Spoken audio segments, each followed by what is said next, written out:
E vamos de mais um vídeo de Raquel, da família Calhau. Gente, esse vídeo foi muito engraçado, porque a Raquel, ela cobra dos filhos dela organização. Só que, gente, nós somos pais, né? Pais e mães, e nós damos o exemplo. Melhor, gente, nesse vídeo são os comentários. Gente, eu nem quis continuar lendo os comentários, que eu fiquei constrangida por ela. É por isso que eu falei pra vocês. Ela não se importa, gente, dos haters. Ela não se importa porque ela sabe que tudo que as pessoas estão falando ali corresponde à realidade. Ela não é, ela passa, pelo menos é o que ela passa, gente, que ela não é muito dada ao trato doméstico e tá tudo bem. Tem mulher que é assim, gente. Eu só acho um pouco desrespeitoso a maneira que as pessoas falam. Ela, né, por ser uma mulher mais dinâmica, né, talvez ela seja voltada para outras coisas que não seja o trato doméstico. Só que é isso que ela passa, infelizmente, gente, que elas vão falar, elas vão criticar. Porque o que ela passa é ser uma péssima esposa, uma péssima mãe e uma péssima dona de casa. Então vamos trabalhar com esse material?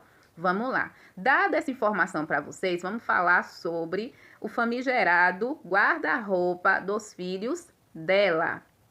Sendo que uma dessas crianças é de um pai, é o que ela tá atualmente. E esse outro, que é mais rapazinho, que é o que ela vai criticar, não é do primeiro casamento. E eu quero também, gente, fazer uma reflexão com vocês com relação a isso, que é muito problemático quando há essa situação de filhos que vêm de casamentos diferentes. A tendência da mãe é facilitar um pouco mais para aquela criança que é do atual e, consequentemente, ela tem um trato com o outro, que é do primeiro casamento, que acaba sendo um pouco injusto.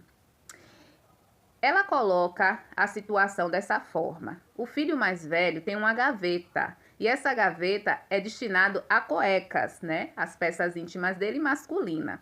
Só que ele estava se utilizando dessa gaveta para guardar tudo, gente. Gente, ela tirou muita coisa. Tirou creme de cabelo, tirou gel, perfume, coisas que tá numa gaveta, né? A solução que eu daria, gente, eu sou muito zen. Meu filho, você não quer colocar a cueca aqui? Então pronto, vira aqui esse guarda-roupa, um guarda-roupa de utilidades, né, no geral, porque, né, tinha de tudo. E vamos dar um outro jeito para outra gaveta de cueca, já que você queira. Então ela criticou, né, tirando as coisas, jogando pra lá, né, jogando as coisas dele primeiro, né, entrando na intimidade do menino, que já é um jovem, gente, um adolescente, certo? E abriu o guarda-roupa, expôs aquela situação do menino, cueca eu não vi, gente. Gente, até no outro guarda-roupa, que era do sapato, ele encontrou uma cueca, não sei se usada, né? Eu sei que ela tirou aquela cueca de lá e colocou acho que na famigerada gaveta, porque no entender dela estava limpa, para você ver que para ela não é estranho essas coisas, essa mistura, né? E o guarda-roupa dele, de cima, que era pra estar roupa, a gente, estava tudo revirado. Uma coisa que eu observei nesse guarda-roupa dele é que é um guarda-roupa cru, não tem divisória. E como ele é maior, ela teria que botar vários cabides para ele pendurar essas roupas, mas não. Eu não vi esse cuidado. Então, gente, um guarda-roupa que não tem divisória, não tem, né, lugar determinado para você fazer uma separação de camisa, de bermuda, de roupa de sair, de roupa de ficar em casa. As crianças, elas vão arrumar, mas ao mesmo tempo elas vão puxar lá de baixo, gente, e vai bagunçar. E às vezes ele vai sair com pressa, ele não vai se ater a ter cuidado de não bagunçar esse guarda-roupa. Então, é função da mãe dar uma fiscalizada. Aqui em casa mesmo, eu, de vez em quando, eu pego e arrumo sim, organizo o guarda-roupa de Bia, acomodazinha. Tem divisórias? Tem divisórias. Eu arrumo e tá, organizo. E ela tenta manter. O meu a mesma coisa. E tenho roupas também que eu uso mais, né? Vamos dizer assim, para sair, que eu coloco dentro de organizadores. Mas ela não entende nessa questão que se há um guarda-roupa que ele é comprido, a função daquele guarda-roupa, a gente, é pendurar roupas. Uma cômoda é que você dobra, uma gaveta é que você dobra para tentar organizar. Senão ela tem que comprar, né, uma divisória, elaborar ali, né, customizar aquele guarda-roupa com uma divisória. Coisa que em Shopee, esses lugares assim, Mercado Livre e tal, você encontra. Então isso é uma falta de atenção dela, não é do jovem. E ele não tem esse trato. Eu já vi, gente, que Raquel, ela não entende que ela é que é a administradora do lar dela. Então, o que é que cabe a ela? Tudo bem que ela não vai pegar e tomar a frente da criança e organizar pela criança, porque ele já é um rapaz. Só que, atente para uma coisa. Eu não falei que são dois irmãos? Tem o mais novinho e tem o mais velho. Ela abriu a parte do mais novo e não estava organizado também. E eu vou voltar lá porque eu quero fechar essa parte aqui do rapazinho. Eu observei que ele, até para lavar os pratos, né? Função que ela delega a ele, não sei como é dividida essas funções na casa, eu sei que ele tem essa responsabilidade de estar lavando a louça. Gente, é um caos. É um caos. Ele coloca tudo de forma aleatória, ele não sabe organizar por etapas, né, para poder ficar melhorzinho, para ele até ir lavando e organizando dentro do escorredor de prato. É tudo caótico na pia. E aquele velho costume, né, que aqui em casa também o povo tem. Mesmo que o povo lava os pratos aqui, as panelas maiores, e vão deixando de molho, né? Gente, a dica é, primeiro pega essas panelas maiores e bota de molho. Porque aí quando você estiver finalizando os pratinhos, aquela panela já tá boa de lavar, viu? Mas aqui em casa ninguém quer aprender esse truquezinho, não. Então aí eu já até libero. E ele fazendo a mesma coisa. Então ele enchendo aquela panela de água por último, para poder deixar ali aquela panela de molho, etc. Mas a gente apia um caos. Então ele é um rapazinho que ele não tem, gente, trato assim como ela não tem. E olha, ele é um menino, ela é uma mulher. Já são 3 ou 2 filhos que ela tem, 2 filhos, e ela não aprendeu o trato doméstico, mas ela quer exigir que o filho, ele tenha essa responsabilidade.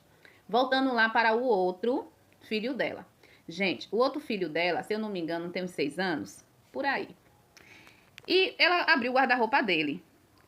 O guarda-roupa dele também estava caótico. Tava caótico. Então, quem é responsável pelo guarda-roupa daquele menino de 6 anos é ele também. Porque se for ele, ela passou a mão, né, pela cabeça dele. É ela que organiza? Pronto. Ficou feio pra cara dela, porque ela tá cobrando do filho o que nem ela faz pelo outro. Mas dura o juízo pra um e pra o outro, panos quentes. Foi o que eu falei pra vocês da diferenciação de filho pra filho. Quando um filho vem de uma relação conturbada, de uma relação que foi problemática, uma separação que foi sofrida, a mãe tende a projetar nesse filho o problema que ela teve no casamento. E ao ver o filho, ela vai ver o ex. Ela não vai ver esse filho, então ela vai ver nos defeitos do filho o defeito do ex, e ela vai tratar com esse filho até de forma injusta e suscitar nessa criança a rebeldia. Entende? Porque é injusto. Como é que você vai falar que eu tenho determinado comportamento, trazendo a lembrança de um passado que você teve com o meu pai?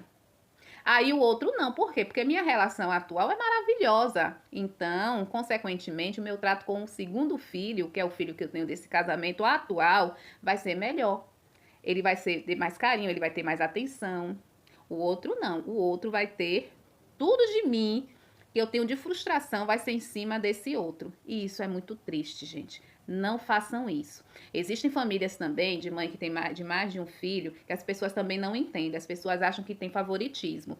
Não é favoritismo, gente. São amores diferentes, porque cada criança, ela tem um jeito, ela tem um comportamento. Tem criança que é mais desafiadora, tem criança que é mais tranquila, tem criança que se identifica mais, né, com a mãe, então a mãe vai ter um tipo de comportamento para com essa criança, mas mesmo assim sempre vai trazer essa sensação de que há um favoritismo com relação a essa mãe. Eu por muito tempo pensei nisso, e eu pensava até que eu era a ovelha negra, até eu crescer e entender que eu tinha muito da personalidade da minha mãe. Então a gente tinha uma relação muito difícil quando eu não era cristã. Depois que eu me converti, graças a Deus, até a minha mãe, né, ser recolhida, a minha relação com a minha mãe foi outra. Foi totalmente diferente. Eu passei a entender mais ela, eu passei a ter mais empatia para com ela em muitos aspectos e em muitas situações.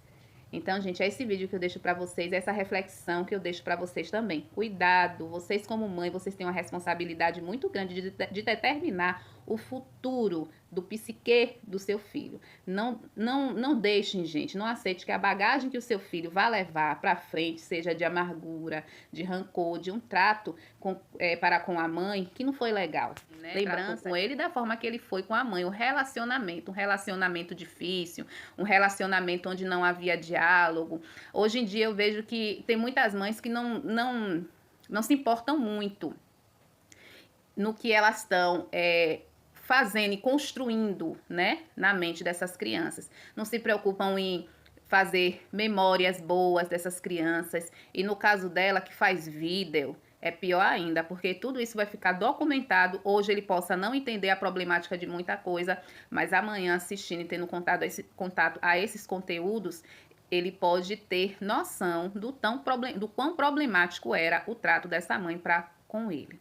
E eu não tô falando só nesse vídeo, gente. São vários vídeos em que ela apresenta uma forma muito problemática de lidar com esse filho dela. E aqui eu vou ficar com vocês e no futuro eu trago mais conteúdos relacionados a essa relação de mãe e filho, porque tem muitas coisas problemáticas que Raquel faz e eu quero aqui trazer para vocês. Um beijo.